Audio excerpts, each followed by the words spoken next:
Hello, in this episode, I had the absolute pleasure of speaking with an amazing, inspirational woman and how she used her early childhood experience of living with domestic abuse to create an amazing free app to support women going through domestic abuse, loneliness, and mental health. I can't wait to share this episode with you. Welcome to The Secrets in the Powder Room, where we share stories and open up conversations about all the secrets women are forced to keep out of fear and shame. I'm Louise Bryant, professional certified coach, intuitive eating counsellor and trauma-informed domestic abuse specialist and survivor. I'm here to support you on your healing journey and help you feel like you're not alone. This is not to be a replacement of your own professional, medical or legal advice. This podcast contains adult language and content. Listener discretion is advised.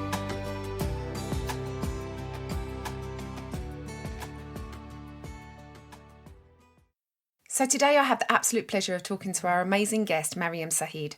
Maryam is the founder of the app Talk to Shaz, the world's first pseudo-anonymous chat app made for women, which tackles loneliness and decline in mental health. Maryam is also the published author of the book Script of Me and runs her own business as well. Maryam has extensive experience and knowledge in gender and domestic abuse and has worked alongside the criminal justice system, police and governing bodies to raise awareness and impact on bettering policies for women and girls. So welcome to the podcast, Maryam. I'm so grateful to have you here and I'm so excited to talk to you today. Thank you so much for having me on. Thank you.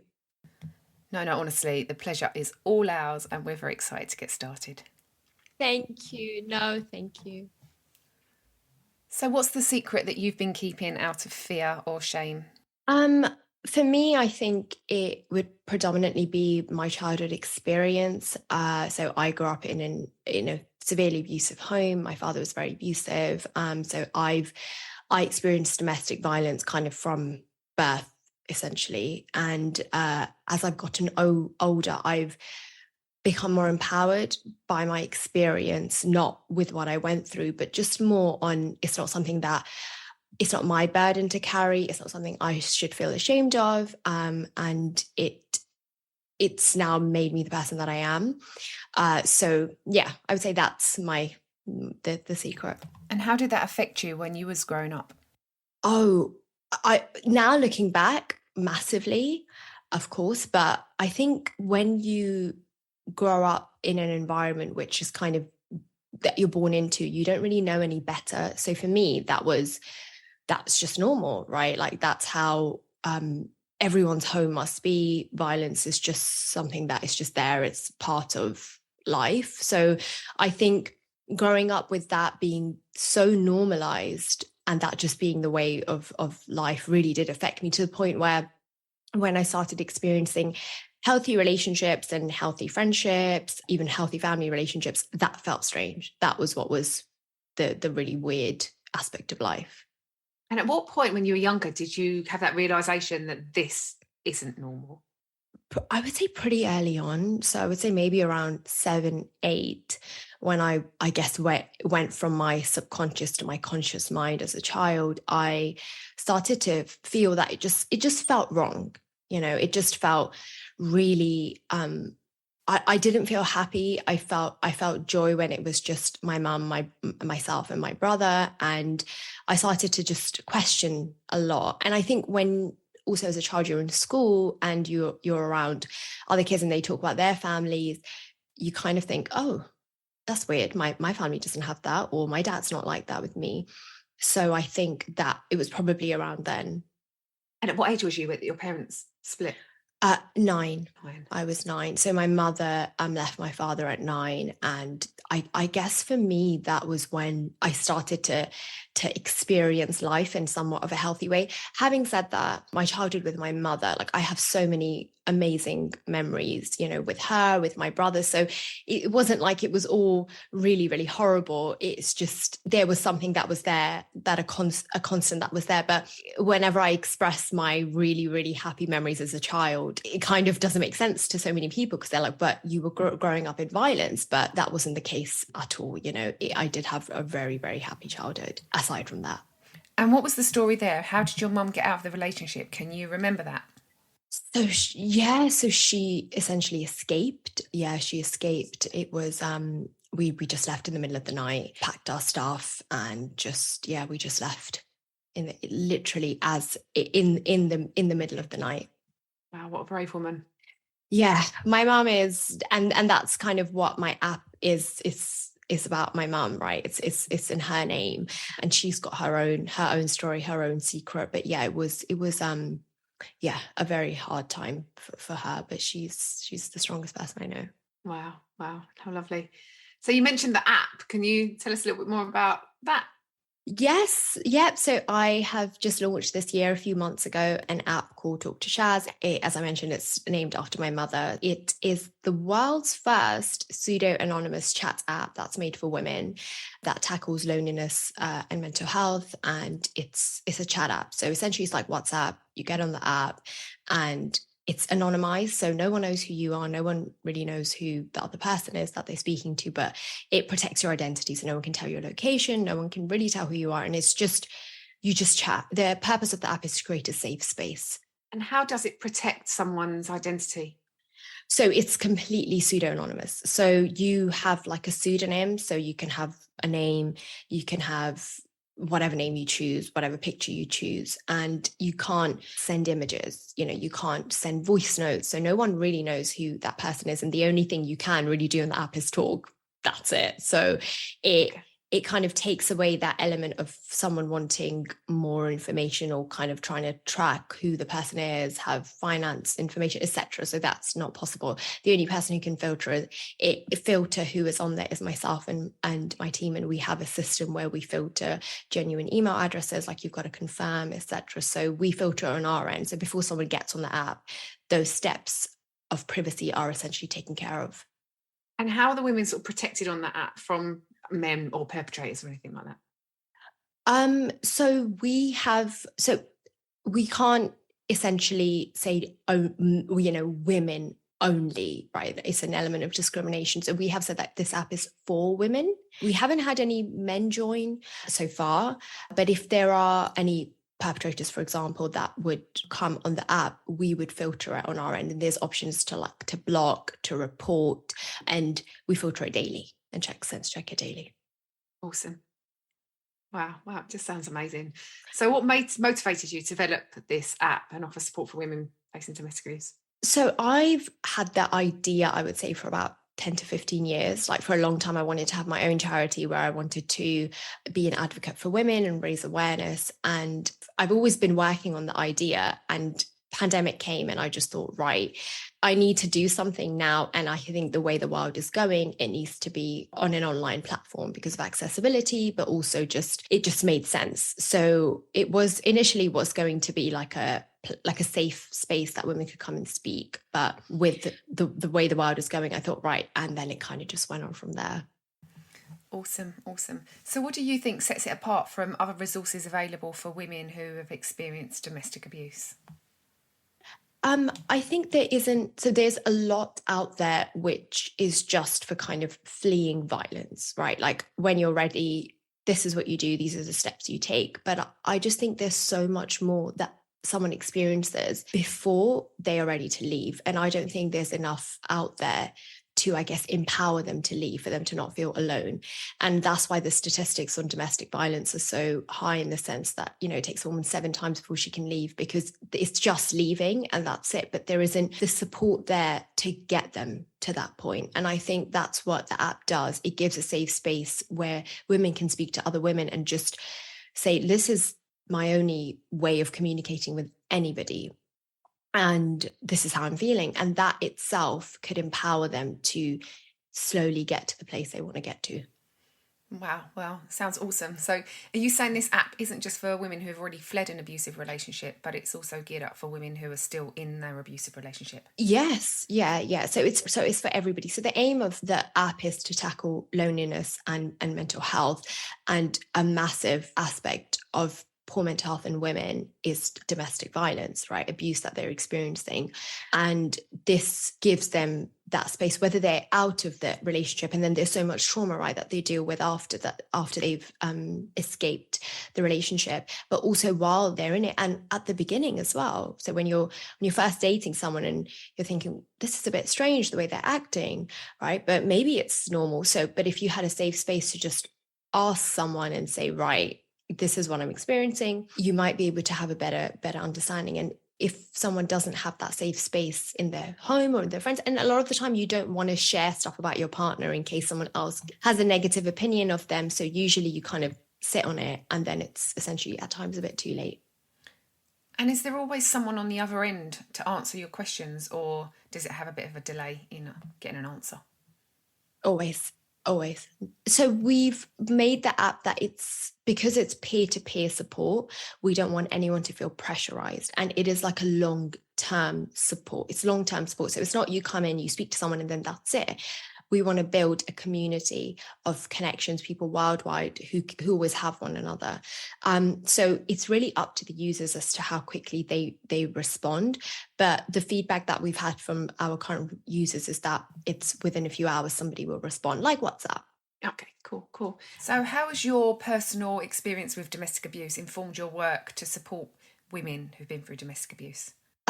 So I've always worked in the kind of gender violence space or the healthcare space prior to having my startup, and I've kind of understood, especially in the UK, the lack of resources, the systems, how once women flee, what it looks like on the other side, right? Because we empower women so much to flee, and then they get to the other side, and there's a housing crisis at the moment. They don't have any access really to healthcare, for therapy, for counselling, the criminal justice system, even with the police. So I've always kind of been in that space, and I've understood where the gaps are. And from my own experience, I would say the gaps are with the support constantly for their emotional and mental well-being, which is really the main aspect of why women keep going back and forth, right? They'll leave, and maybe there's resources, maybe there's not, but then there's not that they've lost that element of safety and support that at times they do feel, which is a lot of the time unhealthy, but they do feel that with their partners, that kind of loyalty, that this is the only person who will ever understand me, right? They're always being fed that. So if there is a space out there where you can feel like you can just speak to anyone and feel safe, that doesn't really exist in our current climate. Yeah, absolutely. And this is the same as what, Bethany and I do with the Rose Tree Project, and, with the courses that we run afterwards. It's just trying to build someone back up after they've left an abusive relationship, because there is such a gap there, isn't there? And it's like, you're out now, you should be okay, get over it. So that's it. Exactly. That's it. That whole trauma bond, the whole trauma attachment that they have to their ex, and like when there's no one else to talk to, and if you can get a community of women that just get it, get it. You've got it's all, and I hope that there's always someone that you can reach out to who can support you when you're feeling them funky feelings of maybe I need to text him. Don't text him, text us. Text us. Exactly. And also we shame women so much for someone else's abuse onto them, right? It's kind of like, well, what did you do? And we just shame them, and then we don't really allow them a space to heal and then understand and educate themselves. And that's why the cycle continues, because then they're in a relationship with someone else who's abusive in their own way. So instead of shaming them, we need to create a safe space for them where they can fully be who themselves, right? And not shame them for not having access to this education from when we were younger, right? We don't talk about this in school. Well, I certainly wasn't educated on this in school about what healthy relationships look like. So yeah. I think it's changing now, though. Yeah. So the lady that created the Own My Life course also created the DAY programme, which is a domestic abuse awareness course for youth, which is taught in schools. And it's not nationwide yet, it's not compulsory part of curriculum, but it's definitely changing. Yeah. But also I hear a lot of women who I work with say that when they're in a new relationship, he isn't very nice to me, but he doesn't hit me, and he's not as bad as my ex, so that's okay. But it's still abuse, and it's just your tolerance level has just got a bit better. Exactly. Yeah. And that's why kind of calling it domestic abuse as opposed to domestic violence is very powerful. Absolutely. Because it's always like, well, as you just said, he's not hitting me. It's there's still multiple forms of abuse, aside from the physical aspect of it. Yeah. And have you had any other experiences? I know you mentioned your childhood, but have you had any adult experience that have kind of added more layers on for you? Yeah, I have been in an emotionally abusive relationship, is what I would describe it now as an adult. And I have also been in a very, very healthy long-term relationship as well. So kind of the comparison of it was quite surprising to myself, which made me realize that domestic violence and abuse was so normalized to me that I was essentially shocked when someone was being nice to me. And I was just, and it also is kind of waiting for that, because there's a cycle of abuse, right? It's the honeymoon phase and then things start. So I was waiting in my long-term relationship, right? When is he going to flip? And it was then that I thought, okay, there's a lot you need to really, really work on and work through. But yeah, I think being in an emotionally abusive relationship, especially as an adult, was something that was new to me, because I kind of seen the violent aspect of domestic abuse, and seeing the impact of the emotional violence being with someone was just as bad, right? There's no comparison. It was just as bad. And I think recovering from it triggered a lot of my childhood trauma, which then I've been working on for years now. And now I'm at the place where I feel really, really healthy and have really healthy relationships. But you got to do the work. You got to do the work. Yeah. Absolutely. Yeah, you got to do the work. Yeah, we say this all the time. I think in my new relationship, I tested him. I mean, I was a bit of a pain. I'd have a couple of drinks and see how far I could push him, see if I could push all these buttons and just see if he could actually flip.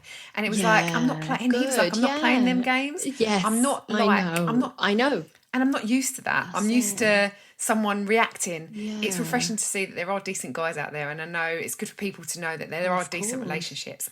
And it's also about recognising the early signs. Get educated, do the work, treat yourself as good as you can. You'll only let people treat you a little bit better than you treat yourself. So just treat yourself with as much kindness and do the work. Yes, exactly. That's it. So can you describe some of the features in the app and how women can use it? Yeah, so I've made the app as easy as possible, kind of taking into consideration when someone is experiencing trauma, abuse, poor mental health, loneliness, they don't want to go and have loads of different features and get them to where they need to get to, right? You create a profile, you confirm that it's you through our security checks, which is just a very quick, just confirming email identity, etc. And then you're just on the app, and there's loads of users there, and you can see who's been online the most recently. So you can either message someone via that route, or we've got a safe space, which is just users posting up whatever they feel like, which is filtered as well. So it comes through to myself and the team. We sense check it, whether it is up to community standards, and then it gets put on the safe space. And there's some users that are very active on there, some not so much. And it can be, they put up photos, articles, they can put up like a nice message to say, love you all, wishing you healing, etc. So you can kind of choose who you want to speak with. Some people will put, they want to talk about anxiety, they want to talk about relationships, they want to talk about domestic abuse. And you just message them. You say, hi, can we have a chat? And then you just have a chat. And essentially it's that easy. Wow, it sounds like something that's really needed for women right now. But how do you think that technology can support women who've been going through domestic abuse in this day and age? Technology can save their lives. And since I've been in this space, I've really realized how important technology is, and I think using it in the correct way. So like I think, especially in the domestic abuse space, think of perpetrators and think of stalking, and we think of technology and we think, right, it's only for them to abuse further. But it's like, no, technology can save your life. Picking up that phone, calling the police, using a space which is made for women trying to flee, that can save your life. So I think having better resource when it comes to technology in supporting women who are fleeing domestic violence is vital. And if we can raise awareness and impact on policies and budgets, etc., with the government, we can really empower and make it a lot easier and safer for women to flee. It's life and death. Absolutely. And I think COVID has changed people's perspective on doing things online and courses. Yes. It was always thought that things had to be done in person, but the world has changed now, hasn't it? Yeah, definitely. And there's so much growth going on with the technology now, and things are really moving forward. Exactly. Yeah. So how do you envision your app and your resources growing in the future?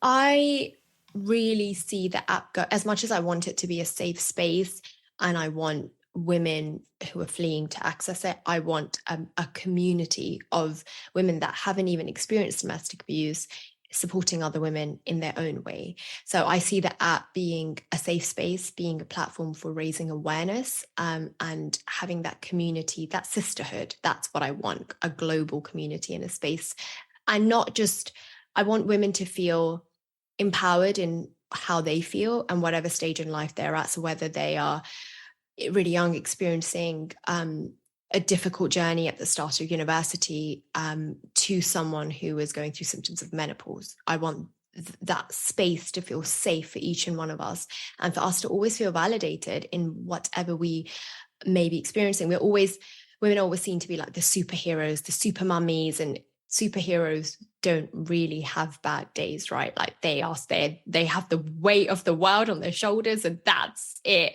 So I don't want women to be seen as superheroes. I want them to be seen as women, and they are superheroes, and we are in our own ways. But we can take off the cloak and we can put it back on, and it's when we feel like we're ready to have that. Not for us to be told every day, but you're a woman, you can handle anything. I'm strong enough, but doesn't mean I want to. So that's what I want for the app, and for it to go forward in that way. That's it. And it's so important, is it, to feel your feelings, isn't it? We come from a nation of like, keep calm and carry on and just get on with it. And, it's just keep on your smile. Don't be weak for your children. Be strong for, for everybody else around you. And sometimes it's just really important, because them layers just build up, and then we end up, of course, it comes out in other ways, doesn't it, as well? We can get fibromyalgia or start hearing voices, get depressed. And, it's about processing them. And if you've got an outlet that you can kind of just express how you're feeling. And I think it's so important for like, I'm now on a journey with my mum where we are now learning to be vulnerable with one another, because it wasn't something that she could do in the situation she was in, right? She had to put on a brave face, and at that time she was in survival mode, so that was very important. Whereas since then, it's like she doesn't know how to go from survival mode to mode of thriving. And it's a journey she's been on, and kind of seeing that, and vice versa, like, let's be vulnerable and let's just be human, and it's okay, has actually strengthened our relationship, and it's made us understand each other a lot better. And she's always made a safe space for me, which is why I've named the app in her name. And it's just so important for us to be vulnerable and feel, as you said, feel what we feel, because that's the only way we can really understand each other. Absolutely. And your mum must be so proud. Oh, she is. And how does she communicate with you about the app? Oh, she was in tears. I think because Apple's very, very difficult they're very strict kind of getting apps. Like, I think it's something like 15 million apps get rejected per year. Like, it's very hard. So I think when the app was accepted on Apple, that was when I was like, oh, wow, this is actually happening. And, we had a long cry. We ate loads of food, watched a nice film. It was on a Friday. And it was just, she's so proud. Like, even before doing a sitting with you, she was like, I'm so proud of you. So I think her kind of seeing that and thinking, not that I would have been worth any less if I didn't achieve this, but, for her, it's like, okay, well, I did the right thing and leaving, because that's a lot of questions that women go through, right? Is this going to be better for the kids? But then I'll have to struggle. What side is worse? And it's like, no, you always must be safe. Like, that's the most important aspect. So I think her kind of seeing myself and my brother be happy and kind of do things that we've always wanted to do. She's always like, oh, okay, it was worth it. Absolutely. And I think sometimes children will maybe say to their parent or their mum, why did you leave? Or why didn't you leave sooner? There's always kind of going to be that little bit of conflict. The child's going to have their own stuff. And I think as a parent, to see that your child has actually come through it and actually thriving from their experience, and then being able to offer, all this help and support to other women, or, and women's children, because once the mum's okay, the children are okay. It's kind of like helping them to put their oxygen mask on and helping them to be there. It's just, it's just such a ripple effect, isn't it, of helping so many people. Of course. Yeah. And all because your mum left. Exactly. She had the strength. I know, all because she left. And I do think about that a lot, that I think, in a parallel universe, what would life look like? What would I even still be? Would she still be here? Would she still be alive and be here? Right? Those are very, very, they're very difficult questions to ask yourself, but it's just how it goes, right? Unfortunately and sadly, so many times in different cases. Absolutely. And would there be any advice that you would offer any women in this situation? Yeah, I would say always listen to yourself and your inner voice, and that will guide you. Your inside, I call it my GPS, my inside GPS. That's your biggest guide. That always knows what's best for you. And I think to never ever allow anybody to silence that and to silence your voice, no matter who it is, even if that is your kids, your parents, whoever, always listen to that voice. And I think never forget how strong you are, because you are, and allow yourself to also have days where you just take off the cloak. That's what I would say. Yeah, awesome. And where would people learn more about you and your app and find you? Social media is probably the best. We've got a website as well. So it's www.talktoshaz.app. And then Talk to Shaz is the Instagram handle. I reply to everything that I get through. So whoever reaches out. So yeah, I would say probably, social media and website. So how can allies and supporters of domestic abuse help you and support your work? Share it. Spread the word, spread that it's out there, use it, give me feedback, because this is just my first version of it. It was only launched a few months ago. So all I want is feedback to better the app, to see what works, see what doesn't work. But yeah, spread it, use it. And yeah, just I'm thankful for everyone on there. And I think, just to keep it going, that would be the way forward. Yeah. Awesome. I just think it's beautiful. I just think, the thing that you've created here is just so needed. And, like you say, it's the first version of anything like this out there. And, there's a gap in the market for these things. And I'm just so grateful that you've found this space and you're using this space and you're screaming about it and you're just providing this kind of service for, so many women who need it. So thank you. And I've already shared it with a few ladies on my course. Oh, thank you so much. Thank you. And I'm hoping they use it as well after this. I'm hoping everyone downloads the app, the app. But even if you feel like you might not need it for yourself, maybe be there for somebody else, So I know a lot of women say to me, well, I say, what's the next steps? I want to help other women. Well, this is a way that you can do that. That's it. No, thank you. And it's free. That's one thing it's completely free. There's no payment, no subscription, nothing, and that access we need to make a lot easier. But thank you so much. I really, really appreciate you saying that, because I think sometimes you feel kind of alone in your vision, right? And I think when you meet other like-minded women that want to be that force and that change, it kind of makes you feel like, oh, okay, I'm not alone. We're the burden is kind of on all of us, but we're taking our little piece of it and we're doing what we can. Absolutely. And it's like a lot of women that I speak to is because they're silenced about this. They only ever talk about their domestic abuse when they come and have coaching with me or come on my courses, and they don't tell anybody. No one really knows, or people don't want to listen anymore. They're like, you've left, stop talking about it, you should be okay, what wasn't that bad? Because I think we minimize as well, don't we, when we're in these relationships. And people think, it wasn't that bad. Well, it was that bad. And it was that bad. Of course. You have a voice, and you should get your voice heard.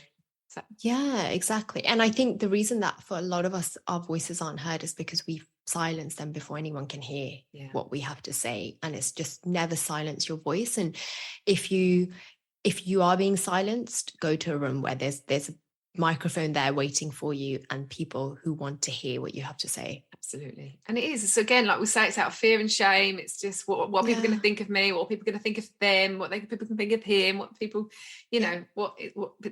people need to hear this, and people need to know that they're not alone in what they're feeling and what's happening.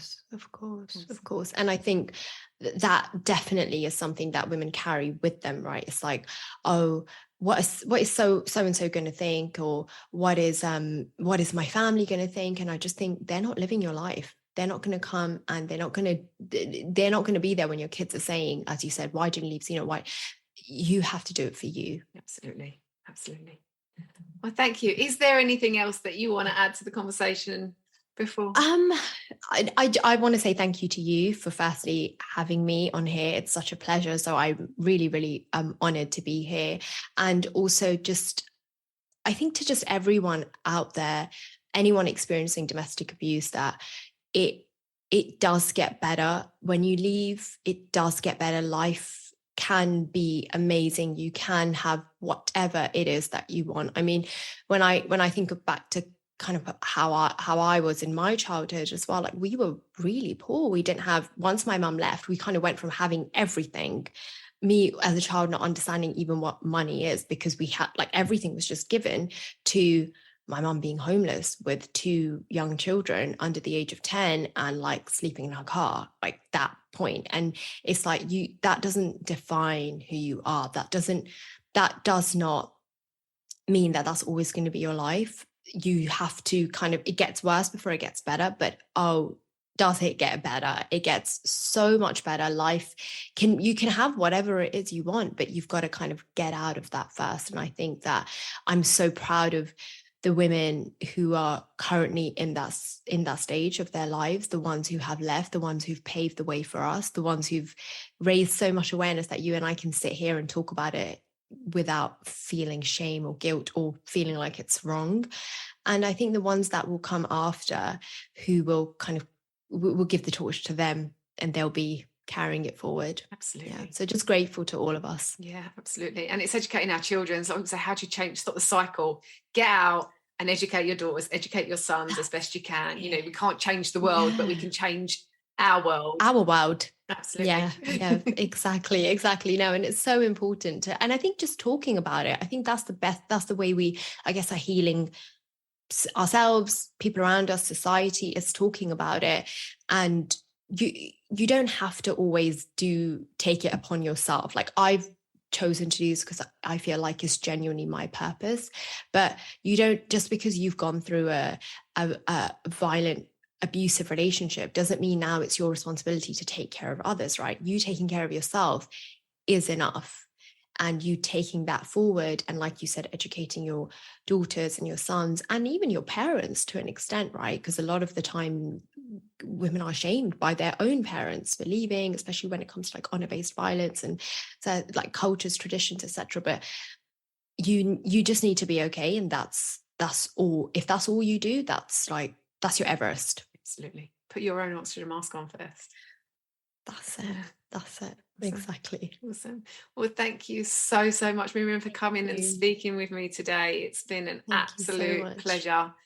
And hopefully we'll come on again and we can see the progress of how the app's going. And yeah, we look forward to it. And yeah, hopefully lots of people download the app and start using the app and, give feedback.